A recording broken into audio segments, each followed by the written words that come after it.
Objectif News vous présente l'interview de 18h.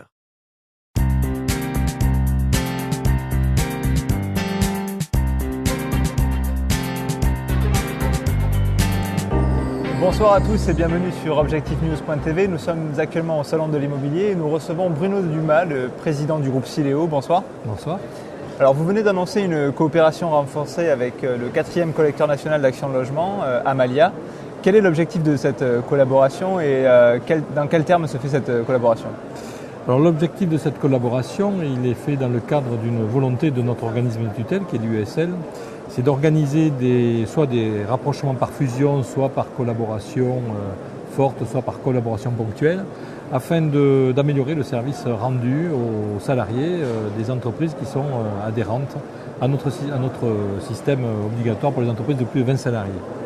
En ce qui concerne cette coopération, elle est née d'abord d'une habitude de travailler ensemble, puisque depuis de très nombreuses années, nous avions réalisé ensemble un réseau qui s'appelait Eurosil, un réseau de collecteurs autres que nationaux, c'est-à-dire pas parisiens, il y avait un parisien et puis des régionaux. Et ensuite, depuis 2011, nous avions établi un certain nombre de collaborations un peu plus précises. Et lorsque ce projet nous a été demandé, il nous a semblé naturel de nous rapprocher du collecteur qui, à la fois géographiquement, n'était pas très éloigné, mais avec lequel nous avions réalisé déjà un certain nombre de dossiers de rapprochement. Donc on a eu la volonté d'étendre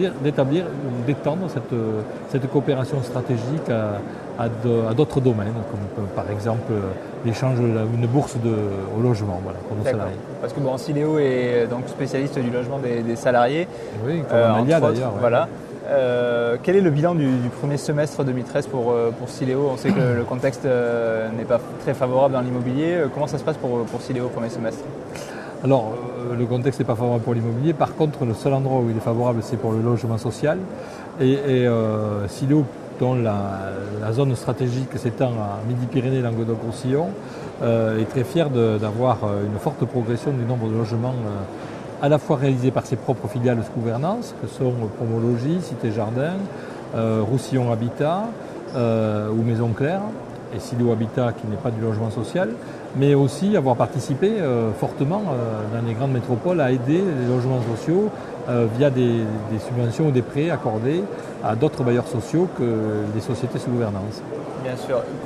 Justement, vous parlez de ces filiales, comment se développent-elles et combien de salariés ça représente au final pour le groupe Sileo ?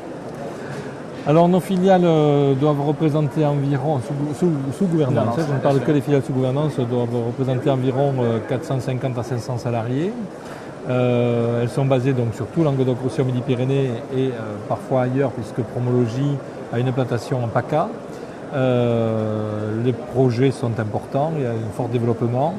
Nous sommes toujours accompagnés par un décalage, grâce à un décalage entre la collecte qui est basée sur la masse salariale de l'année précédente et puis un effort de nos développeurs, de nos commerciaux, où finalement notre collecte est en croissance régulièrement.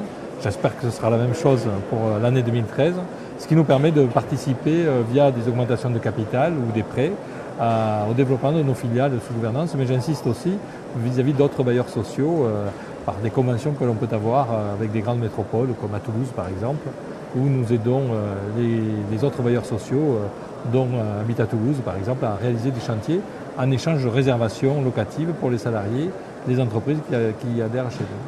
D'accord. Le gouvernement est en train actuellement de plancher sur le projet de loi Allure. Sileo, j'imagine, est concerné comme pas mal d'acteurs de l'immobilier. Qu'est-ce que vous pensez des décisions qui sont actuellement en vote ? Écoutez, ce qu'on peut demander de façon générale au gouvernement, quel qu'il soit, c'est surtout d'avoir une ligne qui soit figée, parce que l'immobilier, que ce soit pour l'immobilier privé ou social, ce sont des choix que l'on fait avec des stratégies à long terme, 20 ans, 30 ans. Dans le logement social, c'est 50 ans. On ne peut pas avoir des normes, des réglementations, des évolutions de taxes qui changent tous les 6 mois, tous les ans, au gré du changement d'un ministre ou un changement d'un haut fonctionnaire. Donc, peu importe ce qu'on va nous pondre, ce que je voudrais qu'on nous ponde, ce soit durable.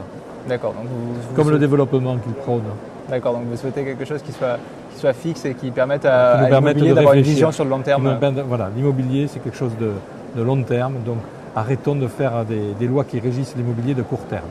D'accord. Et justement, pour parler du court terme, l'année 2014 s'annonce plutôt bien. Alors, dans le pour logement vous, social, toujours très bien, puisque de toute façon, il y a des besoins.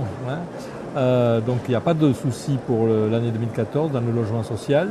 Le seul problème qu'on peut avoir, c'est bien entendu trouver des terrains, avoir peu de recours, avoir une volonté qui accompagne nos concitoyens de faire des logements sociaux à proximité de chez eux. Surtout que les projets risquent d'être un peu mis en stand-by avec les prochaines municipales de 2014. Oui, cela va dépendre des endroits. Je vous dis, nous, on n'est pas toulousains, on est à cheval sur plusieurs régions. Donc il y a des endroits où ça ne se pose pas. Je ne sais pas si à Toulouse ça se pose d'ailleurs particulièrement, mais je crois quand même qu'il faut faire confiance aux administrations locales et territoriales. Elles font leur travail, après des élus changent, mais ça c'est le rôle des élus, parfois de changer. C'est pas une place éternelle, on le sait. C'est sûr. En tout cas, merci d'avoir répondu à nos questions. Avec plaisir. Et merci à tous de nous avoir suivis sur objectifnews.tv.